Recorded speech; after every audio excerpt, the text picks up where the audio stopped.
2 months होने वाले हैं और अब हम यूपीएससी प्री 2026 की तरफ बढ़ रहे हैं।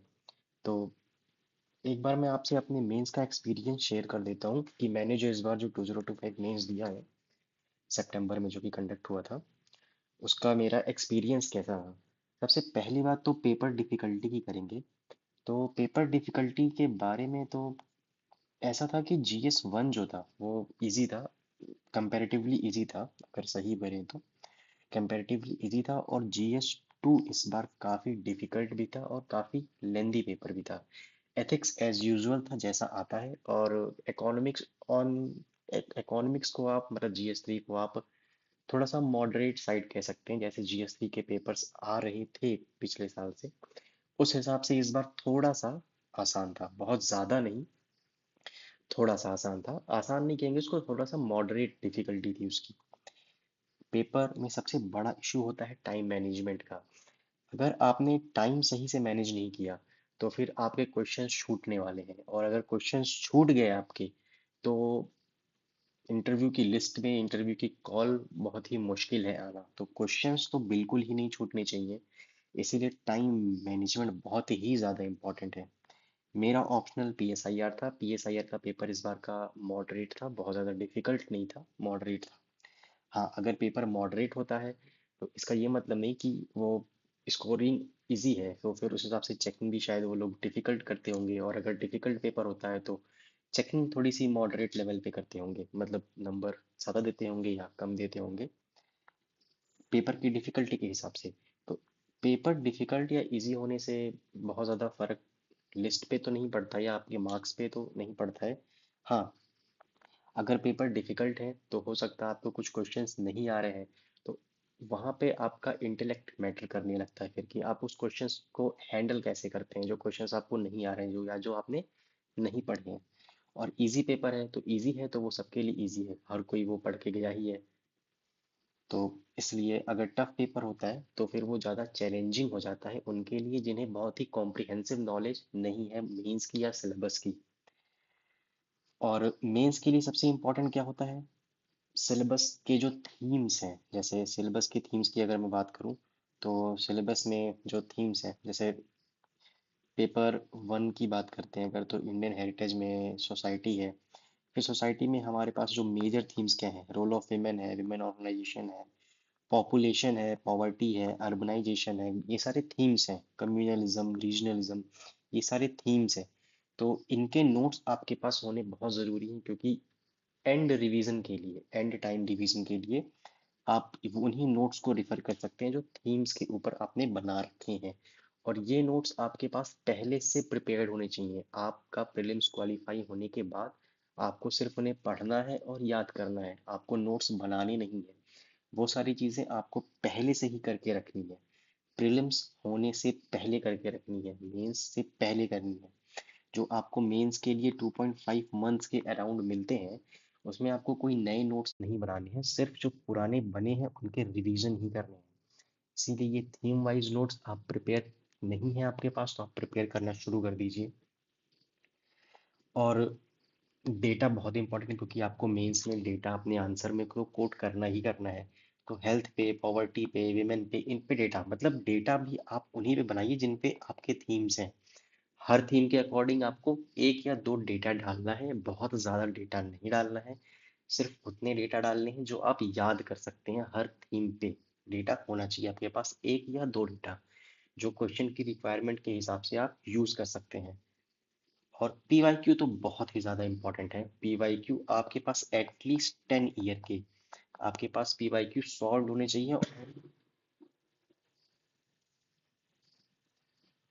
और उनके नोट्स भी होने चाहिए। PYQ सॉल्व के साथ आपके पास PYQ के शॉर्ट नोट्स भी होने चाहिए, जो कि आपके आंसर को एनरिच कर सकें। वो पॉइंट्स आपने PYQ में से इस्तेमाल करने हैं जो आपके आंसर को एनरिच कर सकें।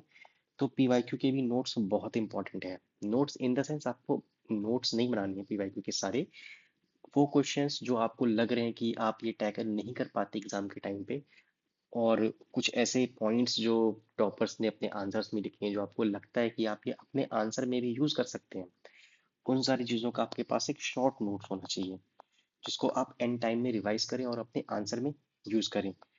क्वेश्चन प्रिडिक्शन की बात करें तो मेंस में क्वेश्चन प्रिडिक्ट करना आसान होता है। इस बार हमने भी अपने टेलीग्राम चैनल पे काफी क्वेश्चन प्रिडिक्ट किए थे, और पीएसआईआर के जो क्वेश्चंस हमने प्रिडिक्ट किए थे उसमें तो अप्रोक्सीमेटली 50% क्वेश्चंस आ गए थे। तो हिस्ट्री के भी क्वेश्चंस हमने प्रिडिक्ट किए थे, पॉलिटी के भी प्रिडिक्ट किए थे। तो अगर आपको वो सारे प्रिडिक्शंस देखनी है वापस जाकर के, तो आप टेलीग्राम चैनल पे जाकर के हमारे देख सकते हैं। उसका लिंक हम डिस्क्रिप्शन में डाल देंगे। तो ये रही मेंस की बात जो कि हो गया है। अब आते हैं प्रीलिम्स 2026 पे। अब 2026 पे जो प्रीलिम्स है नेक्स्ट ईयर जो की है, उसमें हमें क्या फोकस करना है और क्या हम छोड़ सकते हैं या क्या हमें देखना है, मेन इंपॉर्टेंट चीज़ें क्या हैं। तो प्रीलिम्स में दो ही चीज़ें इंपॉर्टेंट होती हैं, एक आपका स्टैटिक पोर्शन और दूसरा current affair portion. Static portions आप सब्जेक्ट के हिसाब से अलग अलग बुक से कवर करते हैं। पॉलिटी के लिए लक्ष्मीकांत रेफर करते हैं, हिस्ट्री के लिए एनसीईआरटी रेफर करते हैं, वो आपकी चॉइस है, आप जिस भी बुक से पढ़ना चाहें। हम इस बार क्या करने वाले हैं, हम ये जो प्रीलिम्स के थीम्स हैं, मेंस के भी थीम होते हैं, प्रीलिम्स के भी थीम होते हैं जिन पे यूपीएससी क्वेश्चन पूछती है। जैसे अगर पॉलिटी की बात करें तो पॉलिटी में प्रेसिडेंट हो गया, पार्लियामेंट हो गया, ये सारी थीम्स हैं यूपीएससी की, जिस पे यूपीएससी प्री में क्वेश्चन पूछेगा ही पूछेगा। वैसे हिस्ट्री पे जैसे थीम आर्ट एंड कल्चर है, तो गुप्ता एम्पायर है, तो वहाँ से आर्ट एंड कल्चर से क्वेश्चन आते हैं, लिटरेचर से क्वेश्चन आते हैं। तो art and culture Gupta empire का ये थीम है यूपीएससी का, जहाँ से यूपीएससी क्वेश्चन पूछेगा। तो हम प्रीलिम्स के शॉर्ट नोट्स डालने वाले हैं अपने टेलीग्राम चैनल पे, जो कि स्ट्रिक्टली प्रीलिम्स के रिक्वायरमेंट के हिसाब से बनाए गए होंगे। कोई भी एक्स्ट्रा चीज़ें नहीं दी हैं उसमें। आपको वो शॉर्ट नोट्स पढ़ने हैं, मगर अपना बेस कवर करने के बाद। आप पॉलिटी के शॉर्ट नोट्स पढ़ेंगे लक्ष्मीकांत पढ़ने के बाद, तभी वो आपके लिए फायदेमंद होंगे। अगर आपने लक्ष्मीकांत नहीं पढ़ी है तो आपको पहले लक्ष्मीकांत पढ़नी है, फिर इन शॉर्ट नोट्स को रेफर करना है। ये डायरेक्टली इन्हें रेफर नहीं करना है। ये स्टार्ट हो चुके हैं 28 अक्टूबर से, और ये डे वाइज पढ़ेंगे, पहले पॉलिटी के पढ़ेंगे फिर हिस्ट्री के पढ़ेंगे। इस हिसाब से हम सारे नोट्स दिसंबर एंड तक या जनवरी मिड तक हम कवर कर देंगे सारे, ताकि ये आपके पास एटलीस्ट 2 मंथ हो इन्हें 2 से 3 बार रिवाइज करने के लिए। और दूसरी बात है करंट अफेयर्स की, तो जिस तरह मैंने पिछले बार अपने मंथली करंट अफेयर डाले थे, उनसे अराउंड 15+ क्वेश्चन आ गए थे, जिसका प्रूफ मैंने अपने टेलीग्राम चैनल पे भी डाला है, और उसकी एक यूट्यूब वीडियो भी है हमारे चैनल पे जो आप देख सकते हैं। इस बार भी मेरे पास काफ़ी बहुत सारी रिक्वेस्ट आई थी बच्चों की, जो उन्होंने कहा था कि जैसे मंथली हम तो डालते ही हैं अपने करंट अफेयर नोट्स चैनल पे, टेलीग्राम चैनल पे। उन्होंने डेली करंट अफेयर नोट्स की भी बात की थी और वीडियोस की भी बात की थी, कि अगर डेली डेली अराउंड 10 मिनट्स की वीडियो आ जाती है नोट्स के ऊपर, वो जो डेली के 2 पेज नोट्स बनते हैं करंट अफेयर के, उस पर अराउंड 10 मिनट्स की वीडियो आ जाती है, तो उन्हें रिवाइज करने में आसानी होगी। तो 1 नवंबर से हम ये डेली करंट अफेयर की वीडियो स्टार्ट करने वाले हैं ये। और इसका आपको हैंड रिटन नोट्स भी हर दिन मिल ही जाएगा, मंथली कंपाइलेशन भी आपको मिल जाएगी।